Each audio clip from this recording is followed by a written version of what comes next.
Samajwadi party के शासनकाल में आदरणीय अखिलेश जी ने एक नियम बनाया, उनकी संवेदनशीलता थी और उस योजना के कारण बहुत से लोगों की जान बची।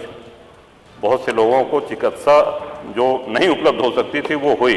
जब इसकी चर्चा होती तो बहस इस पे होने लगती है कि साहब आपके समय में 19 दिन चला था, मैंने 20 दिन चलाया, या आपके समय में 20 दिन चला तो मैंने 21 दिन चलाया, और चर्चा यहीं पे हो हल्ला होकर के समाप्त हो जाती है। और अपने वक्तव्य में हमारा ये प्रयास रहेगा कि बहुत संक्षेप में बातें रखें। जो माननीय सदस्यों ने अभी तक इस सदन में कहा है उनकी बात कम से कम दोहराई जाए और ऐसे विषय रखे जाएं जिससे जो लोग हम लोगों को निर्वाचित करके भेजते हैं उस हर जाति वर्ग अगड़े पिछड़े हर समूह से जुड़ी हुई उनके हित की बातें, और यही जनसत्ता दल का सिद्धांत भी है। इसी पे हम लोग निर्वाचित होकर के आए हैं। श्रीमान, विद्यालय के दिनों में हिंदी भाषा जब हमारे हिंदी के शिक्षक हम लोगों को पढ़ाते थे तो अलंकारों की चर्चा होती थी। उसमें एक अलंकार है अतिशयोक्ति अलंकार, हम सभी लोगों ने पढ़ा होगा।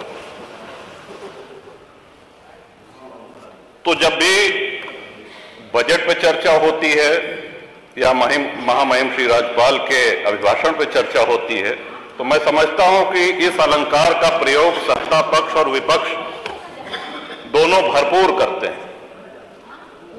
और मैं ये कहना चाहता हूं कि सरकारें न इतनी अच्छी होती हैं जितना सत्ता पक्ष कहता है, और सरकारें न इतनी बुरी होती हैं जितना विपक्ष बताता है।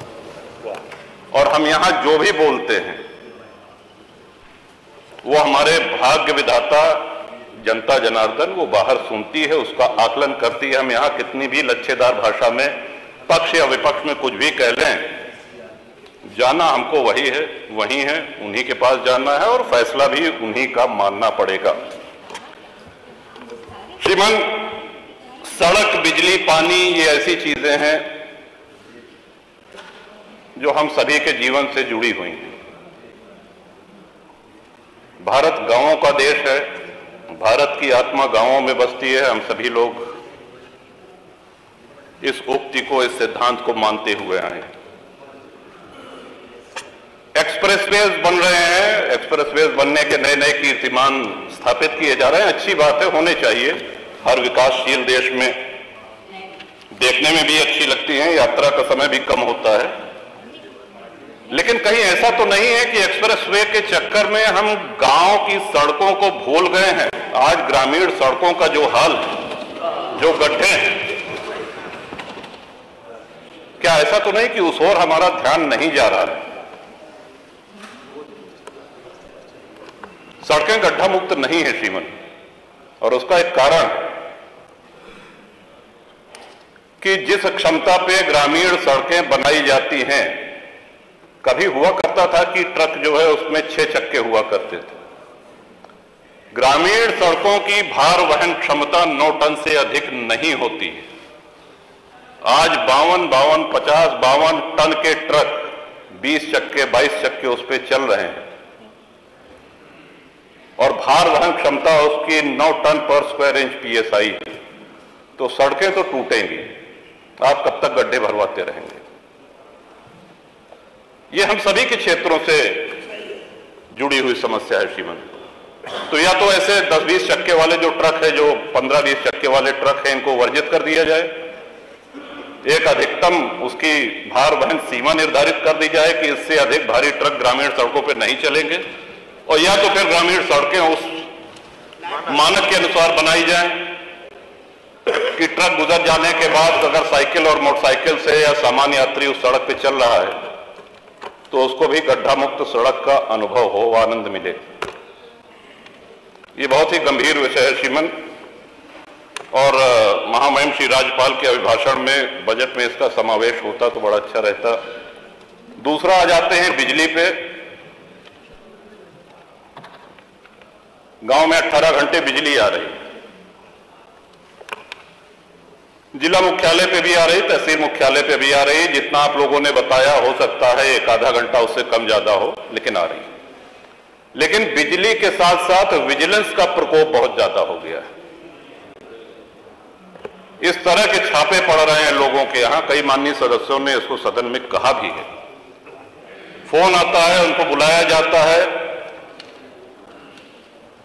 और उनसे बाहर, बिजली दफ्तर के बाहर उनसे रकम तय की जाती है,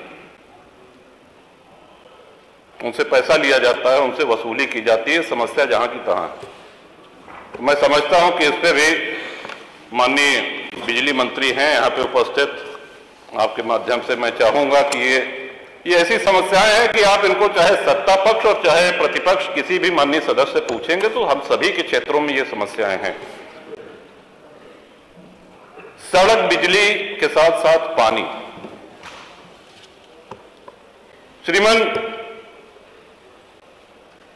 हर गांव में पानी की टंकी निर्माणाधीन है, जहां नहीं है वहां ये हो कि साहब जमीन चिन्हित की जा रही है, कुछ बन के तैयार हो गई हैं, कुछ बन रही हैं। बड़ा प्रचारित भी किया गया कि साहब अब हैंडपंप नहीं है, अब नल की टोंटी से आप सब लोगों को पानी पीने को मिलेगा। हम भी जानते हैं और यहां बैठे हुए सभी माननीय सदस्य भी इस बात से सहमत होंगे कि नल की टोंटी से गांव-गांव, घर-घर पानी नहीं पहुंचाया जा सकता, और अगर पहुंचाया भी जा सकता है तो कम से कम उसमें 10 वर्ष लग जाएंगे। अब हैंडपंपों की जो स्थिति है, इस बार हम सभी जानते हैं कि बारिश कम हुई है, सर्दी भी कम पड़ी है। आने वाला मौसम विभाग का पूर्वानुमान है कि भयंकर गर्मी पड़ेगी, पानी का स्टेटा नीचे जा रहा है और छोटे हैंडपंप पानी छोड़ना शुरू कर देंगे। विशेषकर जो सूखे क्षेत्र हैं उनको तो विशेष प्रकोप इसका झेलना पड़ता है। जो हैंडपंप हम लोगों को मिलते थे वो हैंडपंप मिलना बंद हो गए हैं, ये कह करके कि अब पानी की टंकी से ही आप लोग जलपान करिए, पानी पीजिए। जो इंडिया मार्क 2 हैंडपंप खराब हो गए हैं, ध्वस्त हो गए हैं, उनको रिबोर करने के लिए जो प्लान थे, कोई भी इंडिया मार्क का हैंडपंप रिबोर नहीं हो रहा है। और सभी माननीय सदस्य से सहमत होंगे साहब। तो आपके माध्यम से सरकार से मेरा अनुरोध है कि जब तक घर घर टोंटी का नल, पानी की टोंटी नहीं लग जाती है, तब तक ये सुनिश्चित कराएं कि India mark hand pump, India 2 mark का हैंडपंप जो हम लोगों को मिलता था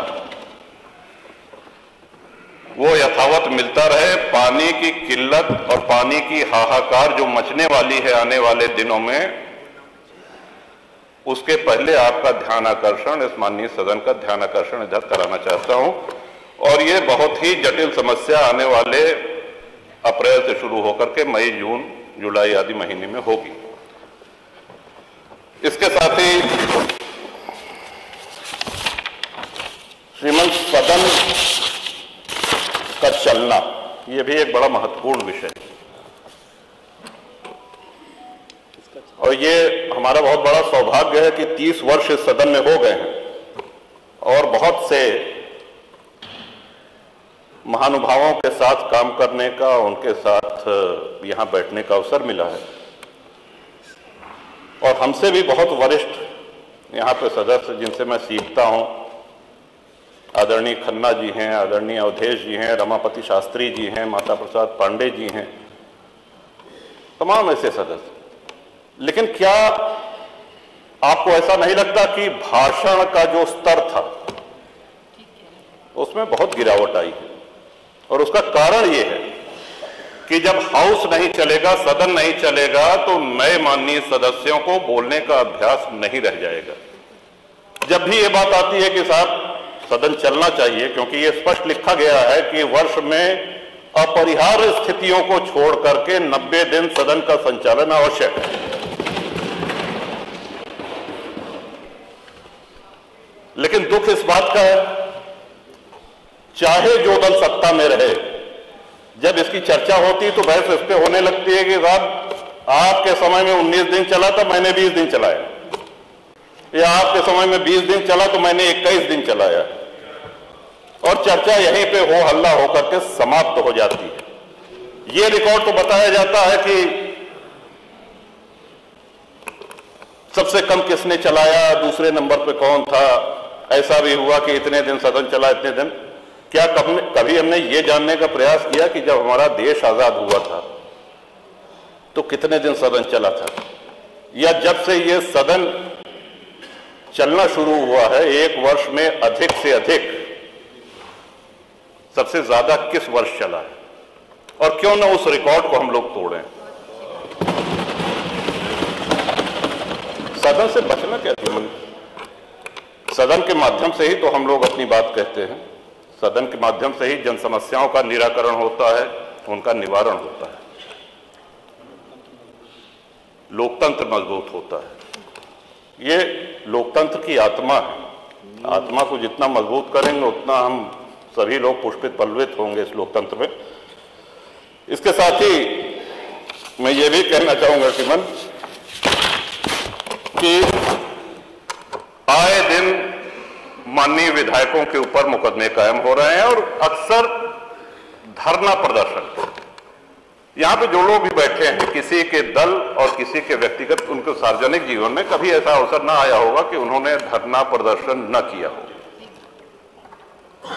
और जब तक लोकतंत्र रहेगा तब तक ये होता रहेगा। तोड़ फोड़ की उससे हम सहमत नहीं हैं, हम हिंसा से भी सहमत नहीं हैं, लेकिन बहुत से ऐसे माननीय विधायक हैं जिनके ऊपर धरना प्रदर्शन, शांतिपूर्ण धरना प्रदर्शन के कारण मुकदमे कायम हुए हैं और आज भी हैं। उनको एमपी एमएलए कोर्ट जाना पड़ रहा है। कई बार ऐसा भी हुआ कि धरना प्रदर्शन में दूसरे अराजक तत्व आकर के हिंसा फैला देते हैं और झेलना विधायक जी को पड़ता है। एक अलग से अदालत गठित है, वहां जाना पड़ता है, वहां पे उनकी पेशी होती है और पूरा मुकदमा झेलना पड़ता है।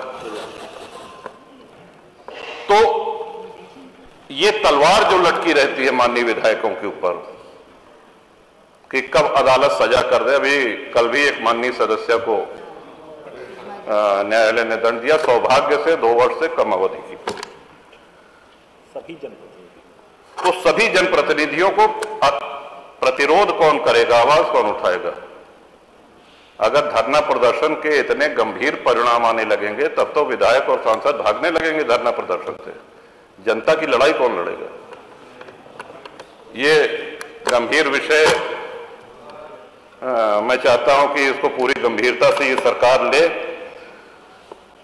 और अनावश्यक मुकदमे, फिर मैं अपनी बात दोहरा रहा हूं कि हिंसा और उपद्रव का मैं समर्थन नहीं कर रहा हूं, लेकिन शांतिपूर्ण अगर धरना प्रदर्शन हुआ तो उसके लिए हमको अदालत के कटघरे में न खड़ा होना पड़े। जनता की लड़ाई लड़ने के लिए हमको मुकदमे न झेलने पड़े। समाजवादी पार्टी के शासनकाल में आदरणीय अखिलेश जी ने एक नियम बनाया, उनकी संवेदनशीलता थी कि विधायक लोग अपनी निधि से असाध्य रोग, गंभीर रोगों से बीमार लोगों को आर्थिक सहायता हॉस्पिटल से उसका जो पर्चा आता था, एस्टिमेट बनता था, उसके हिसाब से दे सकते हैं। और उस योजना के कारण बहुत से लोगों की जान बची, बहुत से लोगों को चिकित्सा जो नहीं उपलब्ध हो सकती थी वो हुई।